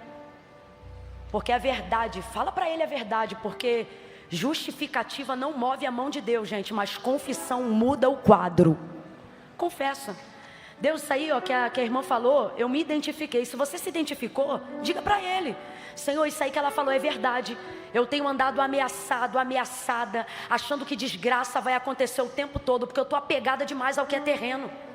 Isso tem tirado a minha paz, meu sossego, e mais do que tudo, a minha comunhão contigo.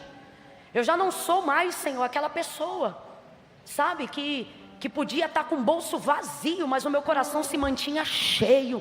Eu chegava no culto, eu derramava lágrimas gordas na tua presença. Tanto que eu te senti, o Senhor era a minha vida. Quando eu não tinha nada, o Senhor era tudo para mim. Aí agora que o Senhor me deu alguma coisa, de vez em quando eu te esqueço. Mas cumpre na minha vida hoje o mesmo despertamento que tu deu a Moisés e ao povo em Deuteronômio capítulo 8. Quando o Senhor disse: quando eu fartar vocês e cumprir o que eu falei, e introduzir vocês na terra que jurei aos seus pais que lhe daria, e vocês se alimentarem, e vocês se saciarem, guardem de não esquecer da mão do Senhor vosso Deus, que vos tirou da casa da servidão.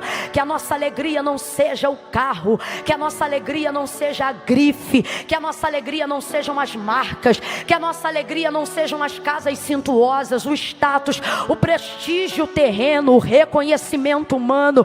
Tudo isso é muito bom, tudo isso Deus faz, essas bênçãos Deus também dá, mas Deus é bem da verdade que não tem tido muita diferença entre mim e os que perecem, porque eu tenho perecido com aqueles que perecem, as mesmas doenças, os mesmos males. E não é porque no mundo tereis aflições, mas é porque eu também deixei perecer a minha concepção de eternidade. Eu já não te espero como eu te esperava, eu já não te aguardo como eu te aguardava, eu já não tenho mais o desejo de dizer Maranata. Ao invés de dizer vem, eu tenho dito: espera eu me casar, espera eu enriquecer, espera eu prosperar, espera eu ser mãe.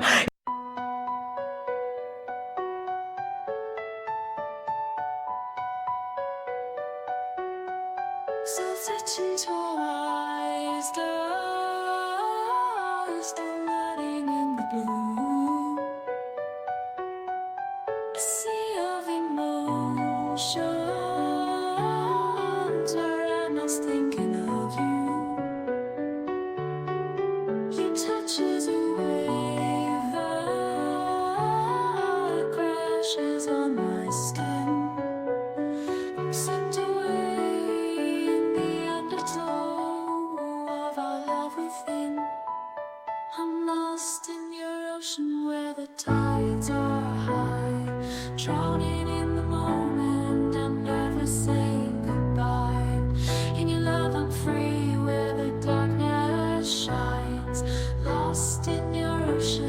espera eu ser isso, aquilo, mas há poder no teu nome. O teu Espírito que convence o homem do pecado, da justiça e do juízo está entre nós aqui nesta noite. Por isso eu te peço, salva almas, mas alegra também as almas que o Senhor já salvou.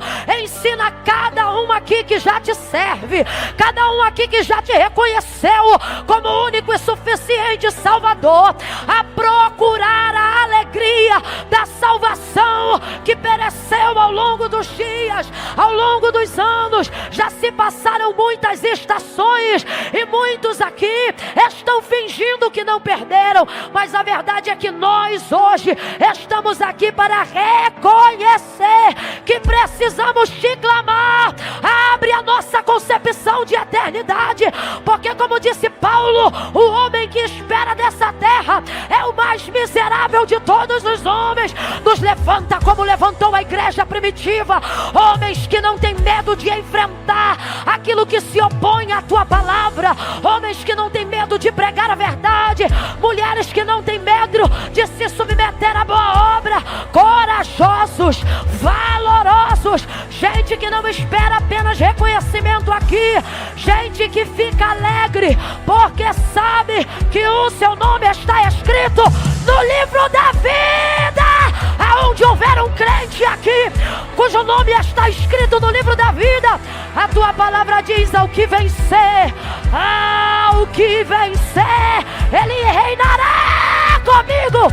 Oh Deus, nos dá concepção de eternidade, nos concede nesta noite a alegria, alegria, alegria, alegria, alegria, alegria, alegria, alegria, alegria, alegria, alegria, alegria, alegria, alegria, alegria. Renova, batiza, levanta, liberta de dentro para fora, concede alegria.